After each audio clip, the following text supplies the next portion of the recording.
Ay mga mi, alam nyo ba kahit sobrang ulan at lakas ng ulan ngayon dito, parang ito na yung pinakamasayang araw sa buong buhay ko. Hala, ang OA. Alam mo yung tipong napakalakas ng ulan, paano ka makakauwi, wala kang dalang payong, pero ang saya-saya mo pa rin. Dahil alam mo na masaya talaga yung mga araw na 15 tsaka 30. Siguro nga nahuhulaan nyo na kung ano nga yung tinutukoy ko tuwing 15 at 30.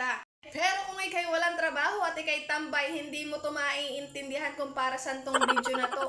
Okay na nga pagkarating nga namin dito sa bahay, ay may naiwan nga ako dito mga ginawa ko kagabi, tapos hindi ko na nga rin naituloy kaninang maga dahil tanghali na nga rin ako nagising. Bali tuyo nga pala yung mga pinatuyo kong hinugasan kagabi. Yun nga ay tuyo na siya, tapos inassemble ko na nga rin, tapos yung iba naman basa-basa ay pinunasan ko na nga rin. Ito nga, isa ko na nga nilagyan ng takip yung mga malutuan, tapos yung mga lagayan ko na nga ng condiments. Hugasan ko nga pala lahat yan pagkaubos ng mga laman. Parang nga kapag gagamitin ko ulit ay malinis na nga siya. Pagka ganito mga araw talaga mga mi, kahit anong pagawa mo sa akin talaga hindi ako nakakaramdam ng pagod.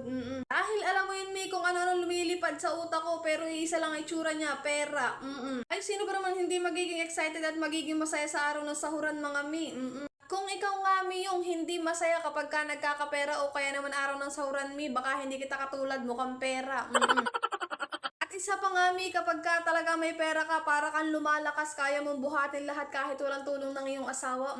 Yung parang strong, independent woman ba ang dating?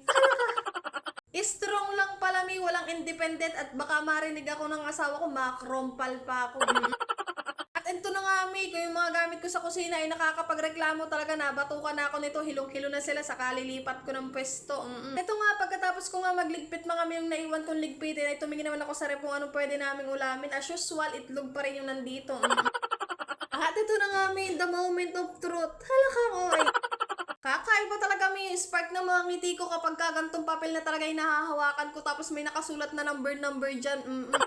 Grabe talaga yung feeling na nararamdaman ko mi kapag ka 15 at 30, yung parang alam mo yung tumatalbog-talbog yung dibdib mo sa sobrang saya. Tapos namimilog-milog yung mata mo pag nakikita mo yung mga numbers dyan sa papel na yan. Hala, sumobra sa ka-OA yan, ang babae na yan. Yun lang muna sa ngayon mi, at magbibilang pa akong napakaraming to, siguro mahirapan ako nito. Hala, atake!